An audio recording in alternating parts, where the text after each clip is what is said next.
नमस्कार. माझा कट्ट्यावरती आपल्या सर्वांचं स्वागत. मी ज्ञानदा कदम. माझा कट्टा प्रेझेंटेड बाय क्विकहिल आणि Badhekar group, powered by green harvest, bank of Maharashtra, Chandukaka Saraf jewels, Chitale Dahi, Sudhir Manke light house आणि सोनाई पशु आहार. लोकसभेच्या निवडणुका जाहीर झाल्यानंतर कट्ट्यावरती येणारे पहिले पाहुणे आहेत केंद्रीय मंत्री आणि भाजपचे वरिष्ठ नेते नितीन गडकरी. गेल्या 5 वर्षात देशातल्या ज्या मोजक्या नेत्यांच्या कामांची चर्चा झाली त्यात टॉप 5 नेत्यांमध्ये नितीन गडकरींचं नाव येतं. राजकारणामध्ये सहसा गोडगोड किंवा गोलगोल बोलून वेळ मारून नेण्याकडे अनेकांचा कल असतो, पण गडकरी त्याला सुरुवातीपासूनच अपवाद आहेत. आपला नेता असो किंवा आपला मतदाता असो, नितीन गडकरी आपलं मत जे आहे जसं आहे तसं अतिशय स्पष्टपणे आणि परखडपणे मांडतात. लाखो कोटींच्या आकड्यामध्ये रमणारे, चमचमीत चटपटीत खाद्यपदार्थांच्या चवींच्या प्रेमात असणारे नितीन गडकरी आता पुन्हा एकदा नागपूरचं मैदान जिंकण्यासाठी सज्ज झालेत. सलग तिसऱ्यांदा पक्षानं नितीन गडकरींना संधी देत त्यांच्याकडनं आता हॅट्रिकची अपेक्षाही केली आहे. तर या निवडणुकीत नितीन गडकरी नागपूरकरांना कोणती गॅरंटी देत आहेत? भाजपच्या 370च्या टार्गेटबद्दल त्यांचं मत काय आहे? महाराष्ट्रातल्या राजकीय गोंधळाचा लोकसभा निवडणुकात काही परिणाम दिसेल का? निवडणुका जाहीर झाल्यात तरी अजून महायुतीचं जागा वाटप फायनल का होत नाहीये? या सगळ्याबद्दल त्यांच्याशी संवाद साधूया, गप्पा मारूया. नितीनजी नमस्कार, आपलं मनापासून स्वागत आहे माझं कट्ट्यावर. नमस्कार. नमस्कार नितीनजी, आता सलग तिसऱ्यांदा तुम्ही लोकसभा लढवताय. आता म्हणजे काही हुरहुर वगैरे अशी काही उरलेली आहे मनामध्ये का आता फार सवयीचं झालं त्यामुळे कसलीच एक्साइटमेंट नाही आहे आता निवडणुकीला सामोरे जाताना? पहिल्या निवडणुकीमध्ये थोडी होती, पण दुसऱ्यात ती नव्हती आणि आताही बिलकुल नाही आहे. यावेळी मी चांगल्या मोठ्या मार्जिनने निवडणुकीत विजयी होईल असं मला विश्वास आहे. खरं तर नागपूरमध्ये म्हणजे सगळ्यांचंच लक्ष नागपूरच्या जागेकडे असतं आणि तुम्ही तिथून उभे राहायला सुरुवात केल्यानंतर तर ते सगळ्या देशाचं कुतूहलाचा विषय असतो तिथं काय होणार. गेल्या वर्षी गेल्या इलेक्शनच्या वेळेला खास करून फार अटीतटीची लढाई होईल वगैरे अशा स्वरूपाच्या चर्चा होत्या. या खेपेला अजून तरी तुमच्या विरोधात कोण असेल हे कळलेलं नाहीये. पण हे असं जे वातावरण आहे की आत्ताचं एकूण, तर त्याकडं तुम्ही कसे बघताय? तुमच्या अपेक्षेप्रमाणे जे काही आहे ते होताना दिसतंय? गेल्या 10 वर्षामध्ये आमच्या सरकारचा जो परफॉर्मन्स आहे त्याचं ऑडिट करून ते जनतेच्या न्यायालयात आम्ही मांडणार आहोत. आणि मला विश्वास आहे की गेल्या 60-65 वर्षात काँग्रेसला संधी मिळाली जे काँग्रेस करू शकली नाही ते मोदीजींच्या नेतृत्वाखाली 10 वर्षात आमच्या सरकारने करून दाखवलं. आणि त्या कामाच्या भरोशावर आम्ही ही निवडणूक लढवतोय. आणि नक्कीच जनतेला झालेल्या कामामुळे जो एक विशेष प्रकारचा समर्थन जनतेकडनं मिळत आहे त्याचा उपयोग नक्की होईल. आम्ही प्रचंड मताने मी विजय होईल आणि महाराष्ट्रातही आमच्या पक्षाला विजय मिळेल असा मला विश्वास आहे. नितीनजी, मी असं ऐकलं की या निवडणुकीमध्ये तुम्ही म्हणजे प्रचाराची सगळी यंत्रणा जी आहे ती पक्षाच्या हवाली केलेली आहे आणि पक्ष तुमची निवडणूक लढणार आहे. तर म्हणजे हे काय आहे आणि असं का आहे? पहिली गोष्ट, दरवर्षीच माझी निवडणूक ही पक्षच लढतो. मी पक्षाचा कार्यकर्ता आहे, पक्षाच्या सिस्टीममध्ये आजपर्यंत काम केलेलं आहे. त्यामुळे सगळ्या गोष्टींचे निर्णय निवडणूक प्रमुख पक्षाने जिल्हा व्यवस्था ज्यांना दिल्या त्यांच्याकडनं होतं. फक्त मी यावेळी एक गोष्ट थोडीशी सुधारणा केली आहे की निवडणुकीमध्ये उमेदवाराचं नाव सगळ्यांना माहीत व्हावं आणि उमेदवारांचं कार्य माहीत व्हावं याकरता उमेदवारावर व्यक्तिगतरित्या प्रोजेक्शन केलं जातं. त्याचे कटआउट, पोस्टर्स वगैरे लावले जातात. तर मी आता 10 वर्ष झाली आणि मी नागपूरच्या जनतेला आपला परिवार मानतो. त्यामुळे आता माझ्या फोटोची किंवा कटआउटची काही गरज नाही आहे.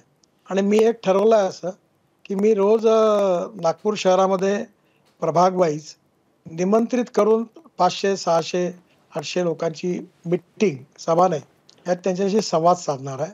आणि त्याचवेळी काही भागामध्ये मी पदयात्रा गाडीतून बसून एक रॅली काढून पदयात्रा करणार आहे. आणि याच्या व्यतिरिक्त रात्री मग मी जाहीर सभा करणार आहे. आणि माझा व्यक्तिगतरित्या 10 वर्षात मी नागपुरात छोट्या मोठ्या प्रत्येक कार्यक्रमात गेलो आहे. आणि त्यामुळे माझा सर्वस्पर्शी लोकांशी व्यक्तिगत संबंध राहिलेला आहे. आणि नागपूरच्या जनतेचंही माझ्यावर प्रेम आहे, माझंही नागपूरवर आणि जनतेवर प्रेम आहे. त्यामुळे जात, पंथ, धर्म, भाषा आणि पार्टी याच्या पलीकडे जाऊन लोकांचं मला समर्थन आहे आणि चांगलं समर्थन मिळेल आणि मी रेकॉर्ड ब्रेक मार्जिनने विजय होईल असा माझा विश्वास आहे. नितीनजी, पहिल्या लिस्टमध्ये जेव्हा तुमचं नाव नव्हतं तेव्हा सगळ्यांना खूप आश्चर्य वाटलं आणि उद्धव ठाकरे आणि बाकीच्याही महाविकास आघाडीच्या नेत्यांनी असं म्हटलं होतं की नितीनजी तुम्ही आमच्याकडे या. तर इतकं प्रेम तुमच्याबद्दल आहे तर तुम्ही एक त्यांना कशाला मग निवडणुकीचा सगळा घाट घालता, बिनविरोध करून टाका असं का नाही सांगून टाकत?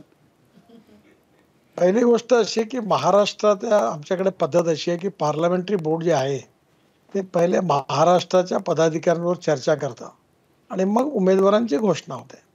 तर उत्तर प्रदेश, मध्य प्रदेश आणि गुजरात या प्रदेशाच्या टीम बरोबर पार्लमेंटरी बोर्डाची चर्चा झाली, त्यामुळे तिकडले कॅन्डिडेट जाहीर झाले. महाराष्ट्रामध्ये आमच्या बरोबर अन्य 3 पक्ष बरोबर आहेत आणि त्यामुळे त्या सगळ्यांशी चर्चा करणं आणि त्याच्याबरोबर मग पार्लमेंटरी बोर्डासमोर जाणं याला उशीर झाला. त्यामुळे ते जेव्हा आले त्याच्यानंतर माझं नाव दुसऱ्या लिस्टमध्ये आलं. पण मधल्या काळात कारण नसताना या बाबतीमध्ये बऱ्याचशा गोष्टी फैलवण्याचा प्रयत्न झाला आणि त्यातून मला आमच्याकडे या निवडणुकीची ऑफर वगैरे दिली. पण मी भारतीय जनता पार्टीचा कार्यकर्ता आहे, संघाचा स्वयंसेवक आहे. त्यामुळे माझा पक्ष, माझा विचार आणि संघटन हे मला सर्वोपरी आहे.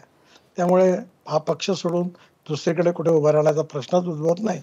त्यामुळे ज्यांनी या सदिच्छा व्यक्त केल्या त्यांना धन्यवाद. पण मी असा कुठलाही प्रयत्न कधी करणार नाही. तुम्हाला तर बरं वाटलं माझ्या असेल ना की सिद्धांताशी- इतकं प्रेमानं लोक म्हणतात या आमच्याकडे, या आमच्याकडं, तर ते चांगली गोष्ट आहे ना. आणि तुम्ही आता का नाही सांगत त्यांना अरे तुम्हाला इतकं प्रेम माझ्याबद्दल आहे तर कशाला उमेदवार देता, बिनविरोध करून टाका? मग कदाचित त्यांनी आतापर्यंत उमेदवार जाहीर नाही केला याचा अर्थ त्यांच्या मनामध्ये असं असू शकतं. कदाचित शेवटी ते जाहीर करू शकतात. पण म्हणजे अशी ऑफर त्यांनी आपण म्हणू की ती एक गुगली होती, तर त्यांनी तुम्ही म्हणजे मनातून आतून सुखावलात की अरे काय ही भानगड आपल्या गळ्यात घातली, अशी अशी भावना झाली तुमची? असं आहे की राजकारणामध्ये वेगवेगळ्या प्रकारच्या प्रतिक्रिया लोक देत असतात, बोलत असतात. आता हे चालत राहणार आहे, याला विनोदाच्या भागात घ्यावं. मी भारतीय जनता पार्टीचा सुरुवातीपासूनचा कार्यकर्ता आहे, संघाचा स्वयंसेवक आहे. भारतीय जनता पार्टीच्या सिद्धांताशी माझी कटिबद्धता आहे. त्यामुळे मी कुठे दुसऱ्या पक्षावर राहण्याचं कारण नाही. आम्ही एकमेकाचे दुश्मन नाही आहोत. आमच्या विचारात मतभिन्नता आणि महाराष्ट्र तर अशा प्रकारच्या सांस्कृतिक राजकीय वारसा आहे की यशवंतराव चव्हाणांपासून सर्व पक्षांनी आपापसात उत्तम संबंध, सलोख्याचे संबंध ठेवले.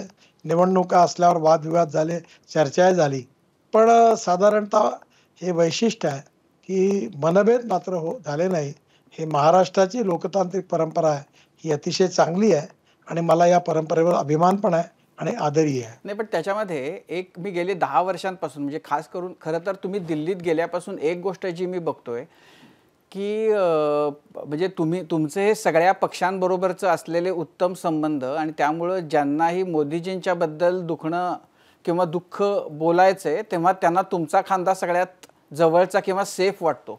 तर त्यामुळं तुम्ही आणि म्हणजे मोदीजी किंवा अमित शहा यांच्या संबंधांबद्दल चर्चा होत राहतात. एक दुसरं तुम्ही काहीतरी बोलता आणि मग ते मीडियामध्ये त्याच्याबद्दल खूप चर्चा होते. मग त्याच्यातून काही वेळेला असे व्हिडिओ येतात की ते येत आहेत आणि तुम्ही त्यांच्याकडे बघतच नाही आहे, सगळेजण बाक वाजवत आहेत आणि तुम्ही शांत बसलेले आहेत. त्यामुळे तुमचं आणि मोदीजींच्या नात्याबद्दल कायम एक प्रश्नचिन्ह सगळ्यांच्या मनामध्ये असतं. तर याच्याकडे तुम्ही कसं बघता?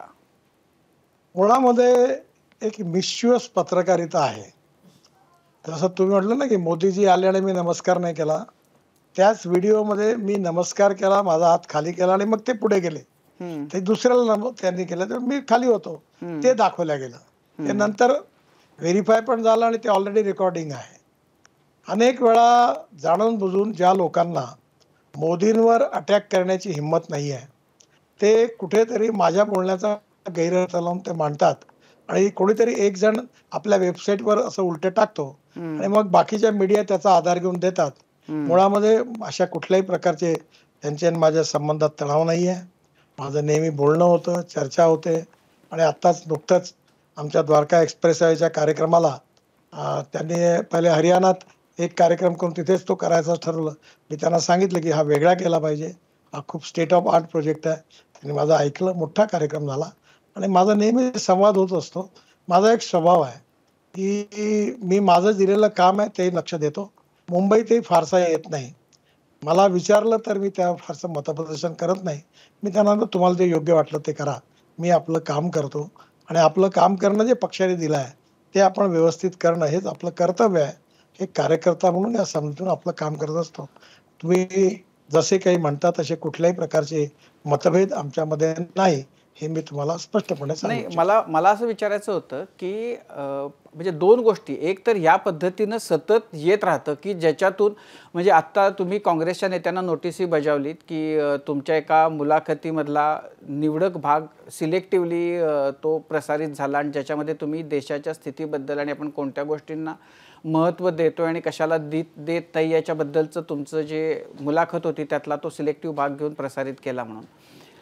तर हे एकीकडं होत राहतं. दुसरीकडं वेगवेगळ्या पक्षातल्या नेत्यांना त्यांचं जे काही दुःख आहे, मग ते सरकारबद्दल असेल, मोदीजींबद्दल असेल, तर ते असं एक चित्र किंवा असं एक परसेप्शन आहे की ते तुमच्या खांद्यावर येऊन त्यांचं दुःख हलकं करवतात किंवा करतात. नाही, नाही. असे कोणी दुःख माझ्याकडे हलके करायला येत नाहीत आणि मी कोणाचे दुःख हलकं करत नाही. काय झालंय, आपण बसल्या बसल्याच लोक तर्क वितर्क खूप वेगवेगळ्या प्रकारचे करत असतात.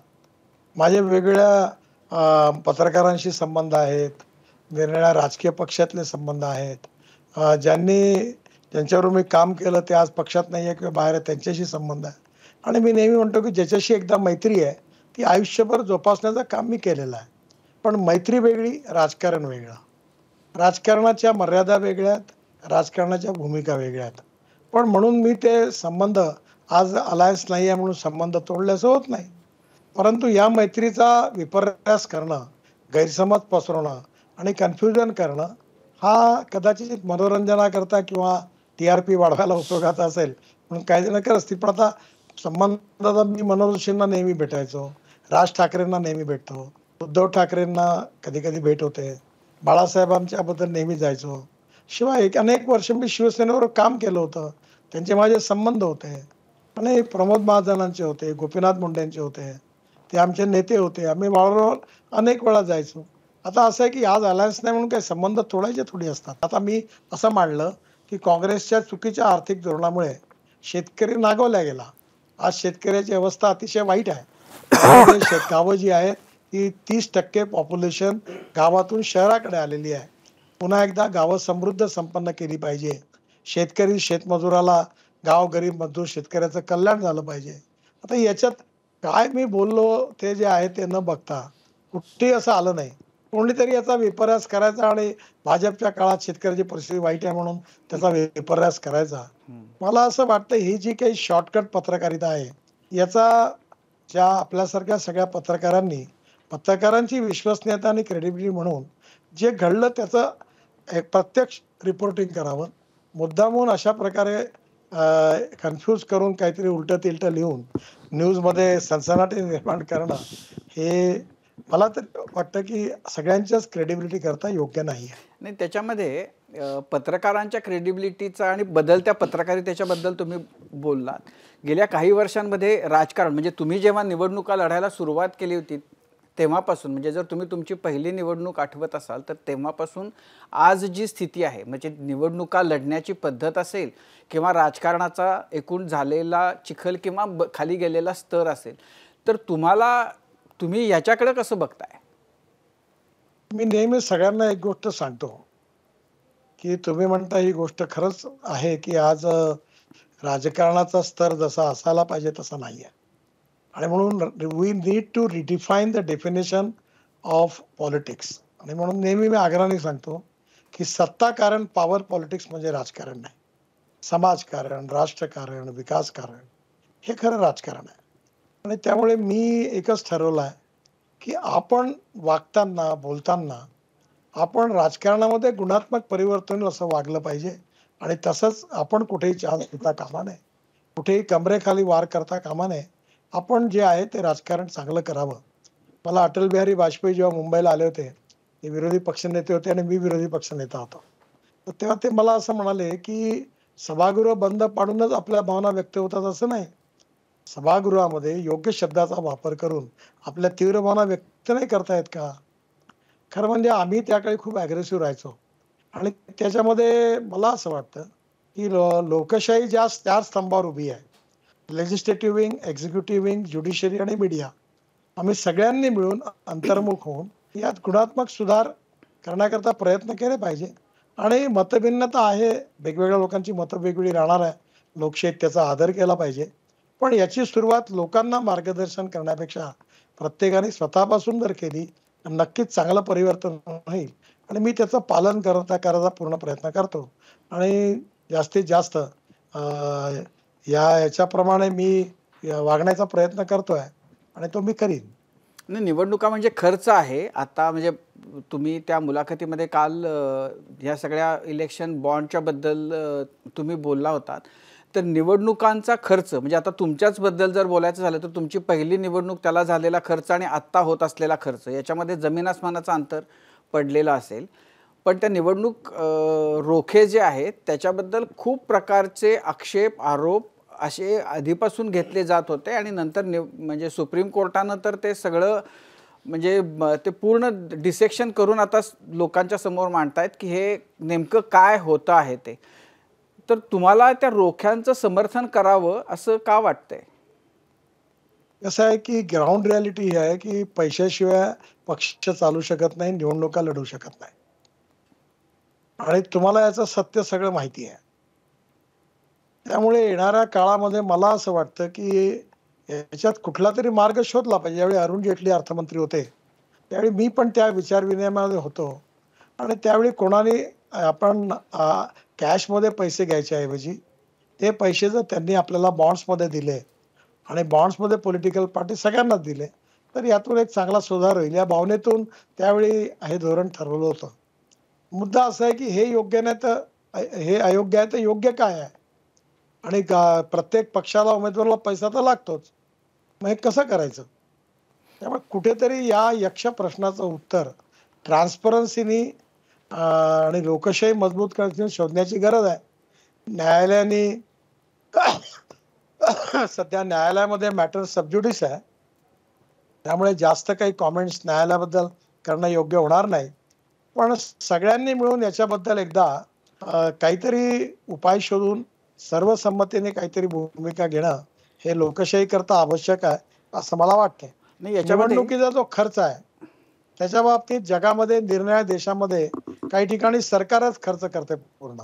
तर कदाचित निवडणुकीच्या बाबतीमध्ये हा खर्च जो आहे हाही जेवढा आहे तेवढ्या याच्यात मग वेगवेगळ्या मार्गाने उमेदवार जे करतात तेही आपल्या सगळ्यांच्या समोर आहे. त्यामुळे याच्याबद्दल एकदा नीट विचार करून काहीतरी चांगला मार्ग निघाला तर लोकशाही मजबूत करण्याकरता उपयोगाचा होईल. पण तो मार्ग सर्वपक्षीय समर्थन निघाला पाहिजे. सध्याच्या या बॉन्डच्या बाबतीत आम्ही त्याच भावनेतून हा इनिशिएटिव्ह घेतला होता. पण आता सुप्रीम कोर्टाने निर्णय दिलेला आहे. सुप्रीम कोर्टाच्या अजूनही मॅटर त्यांच्या डिस्कशनमध्ये आहे. त्यातून योग्य तो मार्ग सुप्रीम कोर्टाने सुचवला किंवा जनतेने सुचवला किंवा राजकीय पक्षाने सुचवला त्याच्यावर नक्कीच विचार होईल. नाही, पण याच्यामध्ये करायला सरकार गेलं एक म्हणजे दिसतंय की ज्या अनेक नावांची अपेक्षा होती की ते याच्यामध्ये ज्यांनी रोखे घेतले असतील आणि वेगवेगळ्या पक्षांना दिले असतील, म्हणजे काही उद्योग घराण्यांनी काँग्रेसला दिलंय की नाही हे बघण्यामध्ये लोकांना उत्सुकता होती. प्रत्यक्षात आता जेव्हा ते सगळे कागद बाहेर आले तेव्हा दिसते हे की म्हणजे भलतेच लोक, लॉटरीवाला आणि असे लोक ज्यांनी हजारो कोटींचे, शेकडो कोटींचे रोखे किंवा देणग्या अशा पक्षांना दिल्या की जिथं त्यांचे हितसंबंध गुंतलेले आहेत. आणि दुसरीकडं काही पक्ष असे आहेत की ज्यांना 5 रुपये सुद्धा मिळाले नाहीत किंवा ज्याच्यामध्ये आता ते असे आरोप होत आहेत की पाकिस्तानमधली एक पॉवर कंपनी भारतातल्या पक्षांना देणगी देते.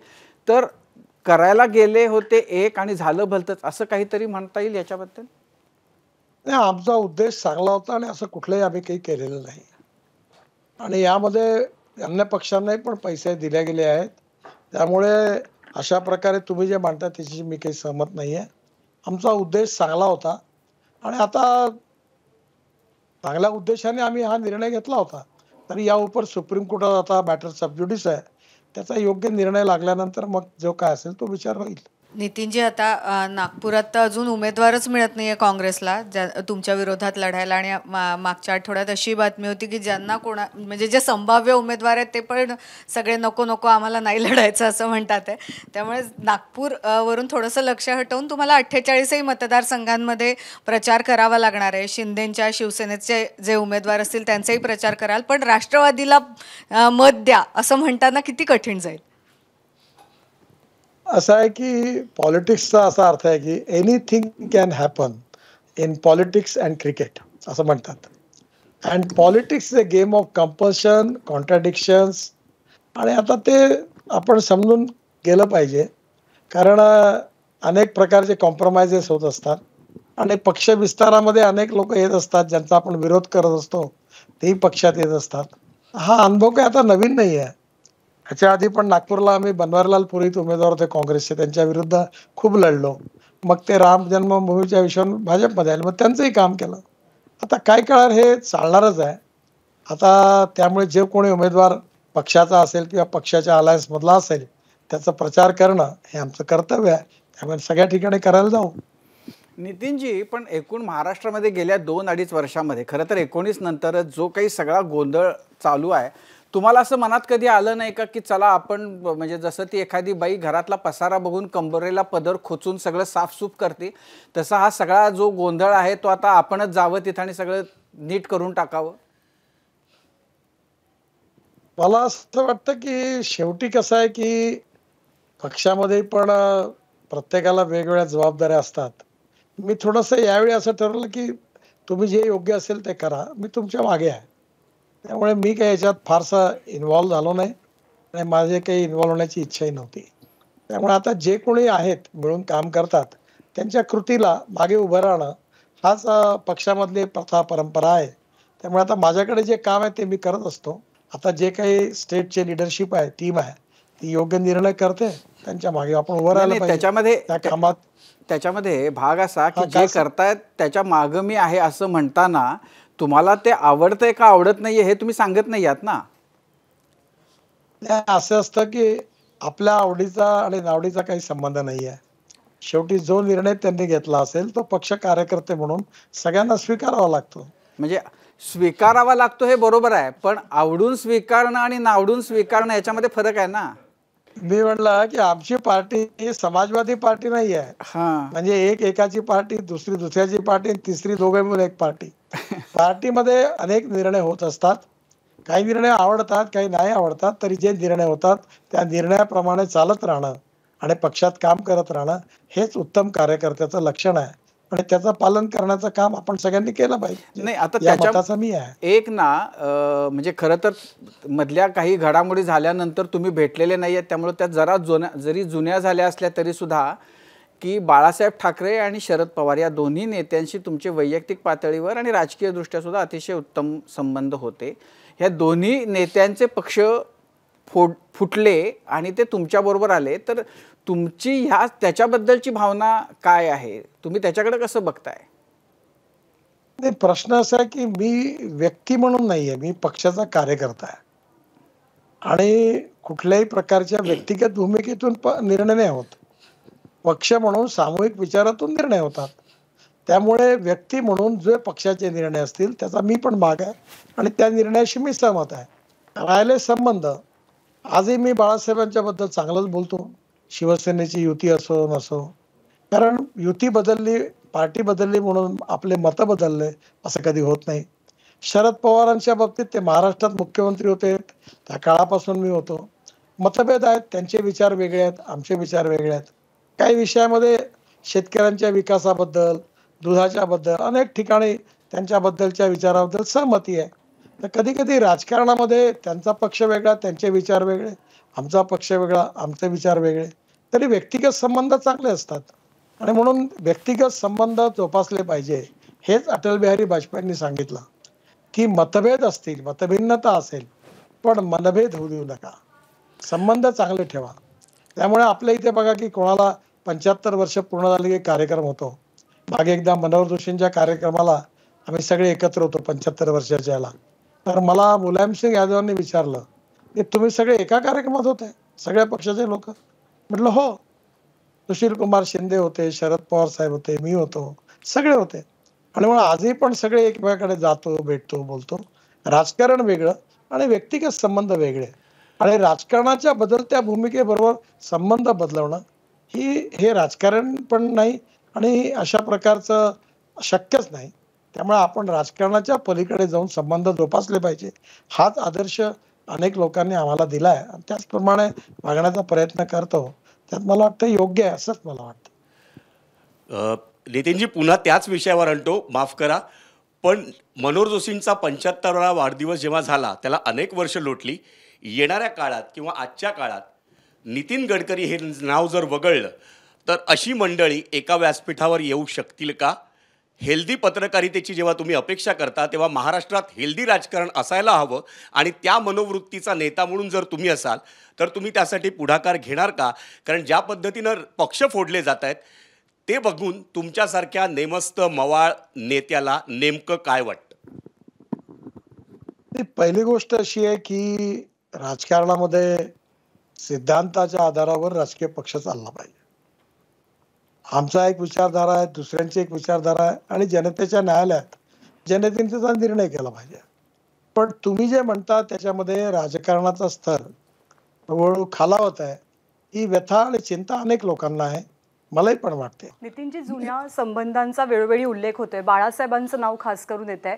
अगदी कालचाच कार्यक्रम इंडिया आघाडीचा जो शिवाजी पार्कवर झाला आणि तिथे जे चित्र दिसलं व्यासपीठावर किंवा त्याच्या पलीकडे, उद्धव ठाकरेंनी अगदी बाजूला बसणं राहुल गांधींच्या आणि इतर अशा वेगवेगळ्या नेत्यांसोबतची त्यांची जवळीक जी कधीच महाराष्ट्रानं पाहिलेली नव्हती आत्तापर्यंत. ते चित्र पाहिल्यानंतर तुमच्या मनात काय भावना निर्माण झाल्या किंवा तुमचं मत काय झालं ते चित्र बघितल्यानंतर शिवाजी पार्कातलं? बाळासाहेबांनी नेहमी काँग्रेसवर टीका केली आणि बाळासाहेबांनी ते असेपर्यंत सांगितलं की मी काँग्रेसशी कधीच युती करणार नाही आणि शिवसेनेचा विचार आणि काँग्रेसचा विचार याच्यात काही मेळ नाही आहे.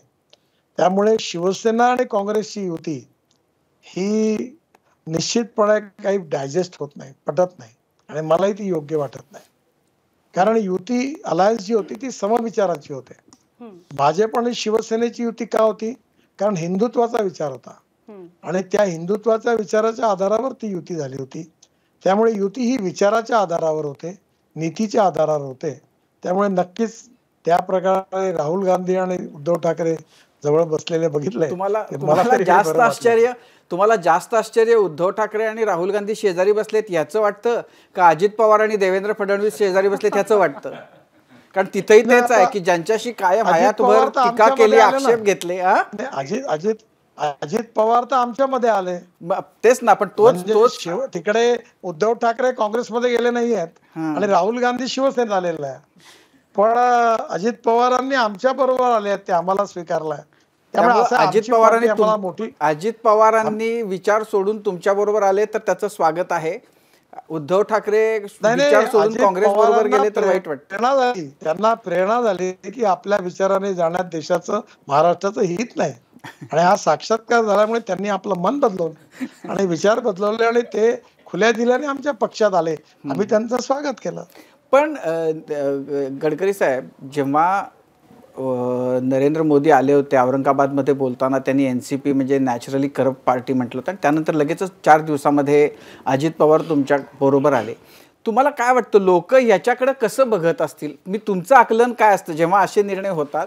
लोक कसं बघत असतील असं तुम्ही त्याच्यातनं म्हणजे अर्थ काढता?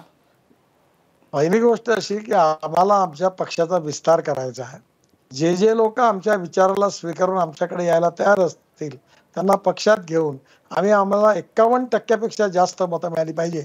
या आधारावर पक्षाला आज भारतातला लोकशाहीमधला सगळ्यात मोठा पक्ष आणि एवढंच नाही तर जगात देखील एक रेकॉर्ड तयार केलेला पक्ष आहे. त्यामुळे शेवटी समाजातूनच माणसं आम्हाला घ्यावी लागणार आहे. त्यामुळे जे येतात त्यांना घ्यायचं, जे येतील जसे असतील त्यांना घ्यायचं आणि पक्ष वाढवायचा, असं आत्ताचं आहे धोरण. जसे असतील तसं घ्यायचं आणि त्यांना आल्यावर दुरुस्त करायचं आणि त्यांना चांगलं करायचं, आपल्यासारखं करायचं. नितीनजी, तुम्हाला कितीही प्रश्न मला विचारले तरी तुम्हाला काही न्यूज मिळणार नाही. नितीनजी, तुम्ही सारखा उल्लेख करताय मनभेद आणि मतभेद. तर शिवसेना म्हणजे बाळासाहेब ठाकरेंबरोबर तुमचे चांगले संबंध होते, म्हणजे भाजपच्या सगळ्याच नेत्यांचे होते. परंतु गेल्या काही काळात उद्धव ठाकरेंशी जे काय झालेलं आहे, तर तुम्हाला असं वाटतं का, म्हणजे राजकारणात असं म्हटलं जातं की कधी काय होईल सांगता येत नाही, म्हणजे आज जे दुश्मन आहेत ते उद्या मित्र होऊ शकतात. तर इन फ्युचर म्हणजे विधानसभेपर्यंत उद्धव ठाकरे परत भाजपमध्ये येतील असं वाटतंय, म्हणजे भाजप सोबत येतील? नाही, असं काही मी भविष्यवेत्ता नाही आहे किंवा असं काही होण्याची आज स्थिती अशी मला काही सांगायचं नाहीये. पण मी एकच गोष्ट तुम्हाला सांगतो, anything can happen in politics and cricket. तर तुम्ही हे सांगू शकत नाही की हा इथून तिथे का गेला, तिथून इथे का आला. तसं जिंदगी एक थर्ड क्लास का डब्बा आहे. ये उगे खडा होगा, हा खाली बसला तर तो उभा राहील, तो उभा राहिला तर हा खाली बसेल. हे चालतच राहणार आहे. आणि जो आमच्याकडे आला तो पदरी पडलं, पवित्र झालं. आमच्याकडे आला तो नक्की आमच्या विचारात खाली आला म्हणजे तो त्याला निश्चित आमच्यासारखा वागेल. त्यामुळे सगळं चांगलं आहे, व्यवस्थित आहे. हे तुमचं आत्ताचं जे आहे ना, की आमच्याकडे आला तो पदरी पडला पवित्र झाला, हे आता व्हायरल होणार आहे. तुम्ही कोटेबल कोट दिलेला आहे. नितीनजी, समजा आता निवडणुका झाल्यावर मोदीजींनी तुम्हाला विचारलं की हेच मंत्रालय हवं की दुसरं कुठलं मंत्रालय आवडेल घ्यायला, तर तुमचं उत्तर काय असेल? पहिल्यांदा जेव्हा मी मंत्री झालो तेव्हा त्यांनी मला विचारलं होतं आणि त्यावेळी मी म्हटलं होतं की आता या सेक्टरमध्ये मी काम केलं होतं महाराष्ट्रात, तर मला काम करता येईल, चांगला थोडा अनुभव आहे. ते म्हणाले हा नंबर थोडा मागे जातो, तुम्ही आता अध्यक्ष होता तर पहिल्या 4-5 जे प्रमुख आहेत त्याच्यामध्ये तुम्हाला त्याचा विचार करा. मी म्हटलं नाही, मला त्याच्याशी काही करायचं नाही. जे मला चांगलं काम करता येईल ते मिळालं तर मी करेल. त्यावेळी मला त्यांनी शिपिंग आणि रोडची काम दिलं होतं. सर आता पलीकडे जे देतील तर तो त्यांचा अधिकार आहे. सत्ता निवडणुका होतील, निवडून येतील, प्रधानमंत्री होतील, हा त्यांचा प्रिव्हिलेज आहे. माझी काही याच्यातली कुठली मागणी नाही. नितीनजी, भाजपवर एक आरोप केला जातो विरोधकांकडनं की नवीन लोकांना घेण्याच्या नादात जे तुमच्याकडले आधीपासूनचे कार्यकर्ते आहेत, नेते आहेत, त्यांना तुम्ही डावलता, भाजप डावलतं. महाराष्ट्रात पंकजा मुंडेंच्या बाबतीत ते झालं. आता त्यांना लोकसभेचं तिकीट मिळालेलं आहे, तर जाल तुम्ही तुमच्या सहकार्याच्या मुलीच्या प्रचारासाठी? 101% जाईल. कारण गोपीनाथ मुंडे यांच्या नेतृत्वाखाली मी भारतीय जनता पार्टीत काम केलं.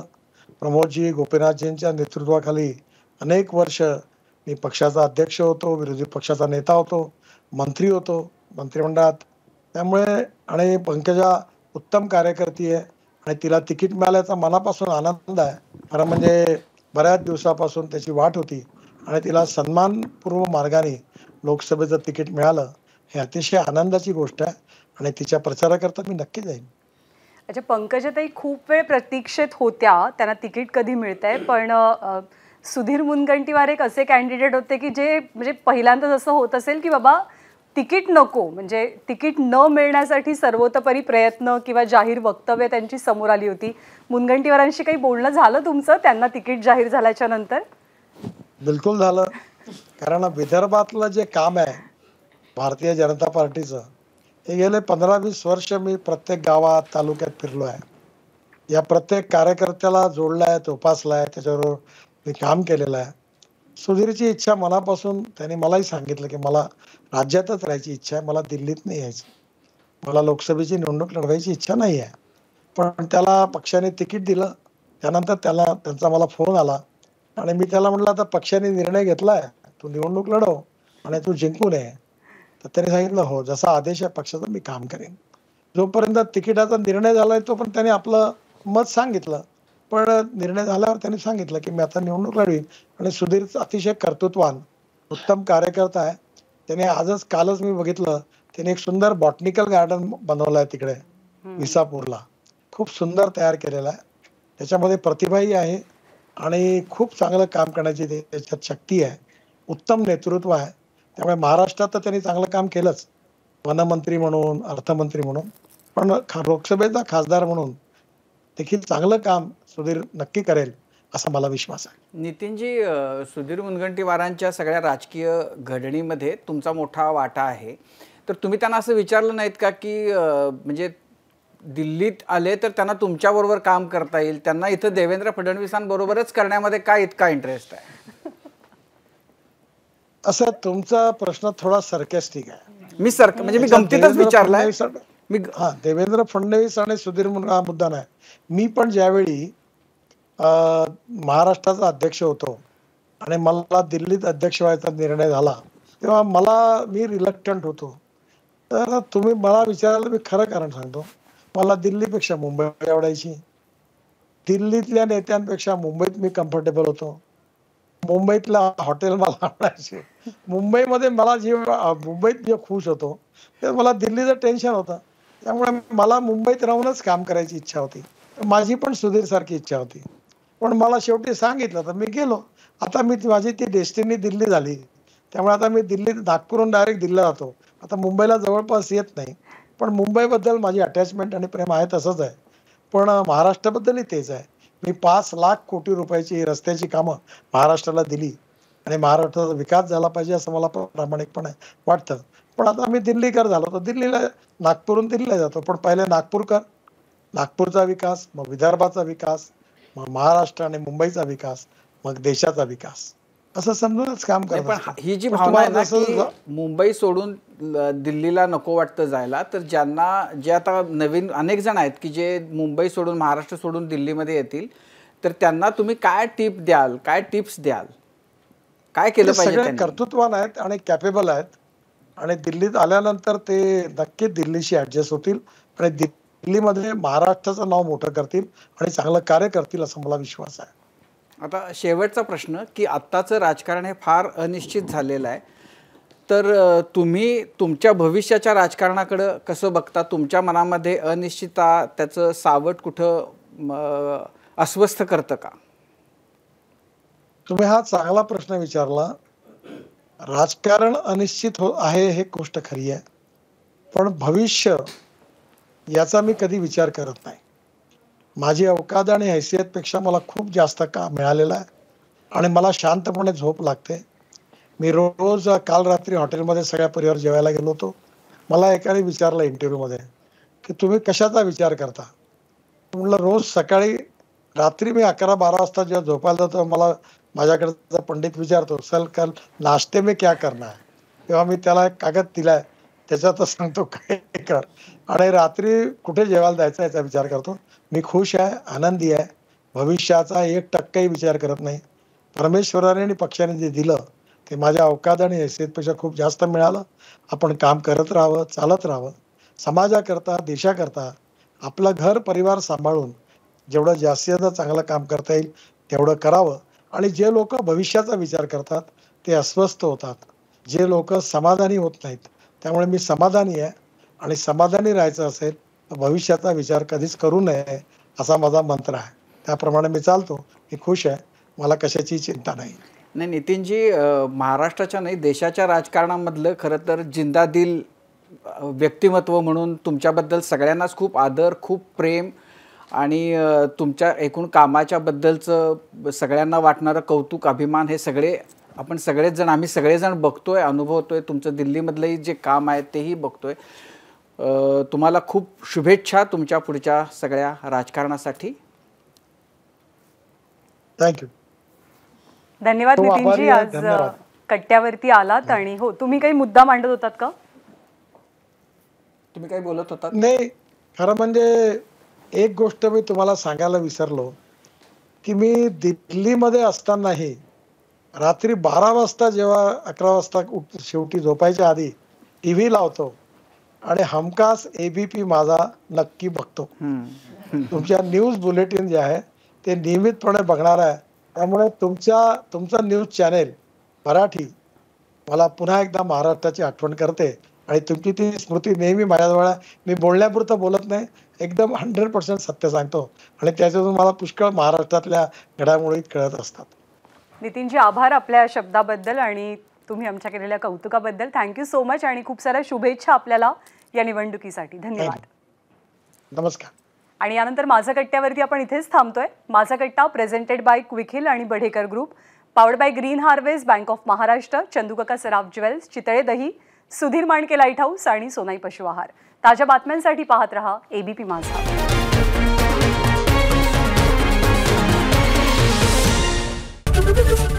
ABP माझा, उघडा डोळे बघा नीट.